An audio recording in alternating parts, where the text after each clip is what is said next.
grabe talaga nangyayari ngayon sa abot kamay na pangarap na kung saan pinakita na nga ang episode para bukas. O ito nga yung teaser. Yes guys, dito nga talagang matindi na yung hostage taking dito nga sa kulungan na kung saan nandun pa nga sila Annalyn, sina RJ at ito nga si Lynette at nandun pa rin sila Madam Lotus na talagang di nila pinapakawalan nga itong mga tanyag, no? O yung may mga apelidong tanyag kahit sila Moira nandito pa rin at makikita mo na actually nabalita na ito sa buong Pilipinas at kahit nga ito nga si Chang Susan, no, talagang nag-aalala siya kaya nga sinabihan niya o tinawagan nga niya itong si Carlos. Ngunit ang sumagot naman dito sa telepono ni Carlos is ito nga si Irene. Yes guys, no, nagulat nga itong si Lola Susan o Chang Susan bakit si Irene ang sumagot. At ito naman masyadong makulit tong si Irene at sinabi nga niya na pasensya ka na, medyo busy lang itong si Carlos. And then nagulat si Chang Susan, sabi niya, ha? Anong busy? Anong emergency? Yes guys, talagang tataka itong si Chang Susan. Sinasabi nga niya, ibalik mo o bigay mo yung phone doon niya kay Carlos para siya yung kausapin ko. Ngunit itong si Irene is talagang mapanukso, no? At talagang may gagawin pang kalokohan niya dito nga kay Carlos. At ang ginawa nga niya is binaba niya yung telepono. Yes guys, itong si Chang Susan is talagang nagdududa. Ano ba talaga yung gagawin o plano nga neto ni Irene. At yun nga guys, nag-alala siya na gusto kasing papuntahin ni Chang Susan si Carlos doon sa may kulungan para nga makatulong sana iligtas mismo neto ni Carlos yung asawa niya na si Lynette, no? Pero dito nga guys, nandito nga si Carlos at tong si Irene at si Irene nga is nagre-ready. Nagpakita nga siya ng pabango. Sabi niya na ito nga yung gagamitin kong alas para nga kay Carlos para maakit ko siya. Yes guys, ayun nga yung gustong gawin pala ni Irene, no? Na akitin uli itong si Carlos o kunin niya uli itong si Carlos para syempre pag nakuha niya is mapapasunod niya uli ito, and at the same time magsiselos ka rin itong asawa niya. At pag nangyari yun is doon nga pwede na magkabukingan o pwede na silang maghiwalay ni Lynette. At pag nalaman nila yung totoo at medyo nag-alala ang Susan na kung kailan pa kailangan si Carlos tsaka pa ito wala at hindi dumarating dahil nga mayroon tong kasamang babae na kung saan nga dito ay pinakita rin na ito nga si Annalyn is nag-alala. Yes guys, buti na nga lang is magaling talaga siyang doktor at kasama nga din siya nito ni Mildred. Yes guys, kung matandaan nyo last episode, si Mildred is gusto niyang tumakas sa kulungan pero imbis na makatakas siya, ngunit dun sa pag-akit nga niya sana dun sa bubong is bigla naman siyang nadulas. And yes guys, tuloy yun hanggang bumagsak siya at naging delikado talaga yung sitwasyon niya. Halos 50-50 nga sabi nga mismo ni Annalyn na mukhang yung airflow o yung hangin dito sa loob ng katawan sa dibdib nito ni Mildred is mukhang naiipit at pag nangyari yun is pwede siyang atakin o pwede pa siyang mamatay.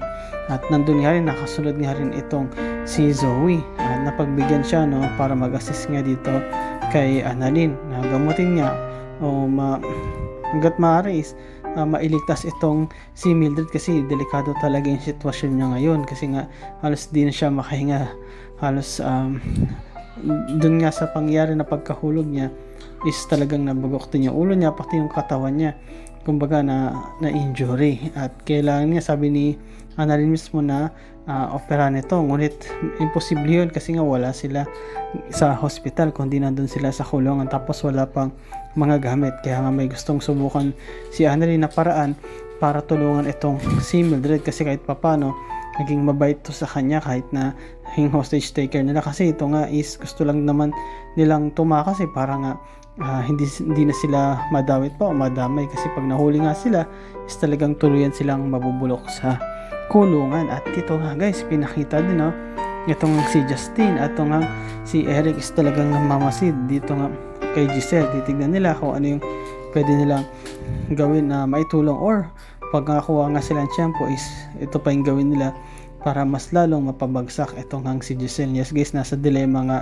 itong si Giselle kasi binigyan lang sila ng 2 oras nito ni Madam Lotus para makausap niya yung anak niya. Ngunit mukhang mahirap yun kasi nga nasa operating room ngayon itong hang si Carla na anak ni Madam Lotus, at sabi mismo ng nurse na nag-a-assist is nasa delikadong sitwasyon ngayon si Carla, at actually kailangan nga nito ng human blood, parang blood donor, no, kasi talagang yung operation niya is napaka-selan. Yes guys, nagulat nga dito si Giselle nung nakita niya lalo na yung human blood. Sabi niya, bakit yan? Anong kailangan? Ano ba talaga ang nangyari? At talagang na-stress na talaga tong si Giselle kasi nga umaandar yung oras, hindi pa nakakausap talaga ni Madam Lotus yung anak niya. At kapag nangyari yun, is pwede pang gumawa ito si Madam Lotus ng iba pang kalokohan, o baka mas malala, baka nga may sakta na ito sa mga hostage niya o kaya mapatay. Ngayon lang naman ang tanging hiling talaga ni Madam Lotus kaya niya ginawa na hostage o mag-kidnap dito nga sa loob ng kulungan, kasi gusto nga niya makita ang anak niya. At actually hindi lang gusto rin niyang makausap kasi nga alam niya na may sakit ito, at alam din niya na pwede itong maoperahan anytime, at gusto niya rin talaga na makahingi ng tawad sa anak niya dahil nga sa nagawa niya noon nung pagpatay niya sa asawa niya o sa tatay mismo ni Carla.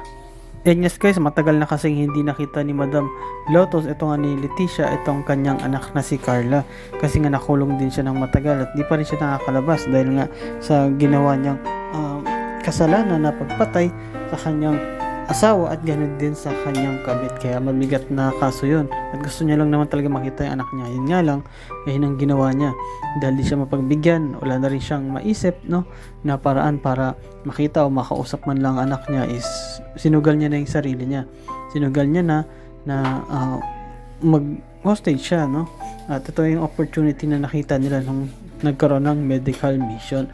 Yes guys, dito nga pinakita na nagalit si Madam Lotus. Bakit? Kasi nga laman na nga niya yung patungkol dito kay Mildred o yung nangyari.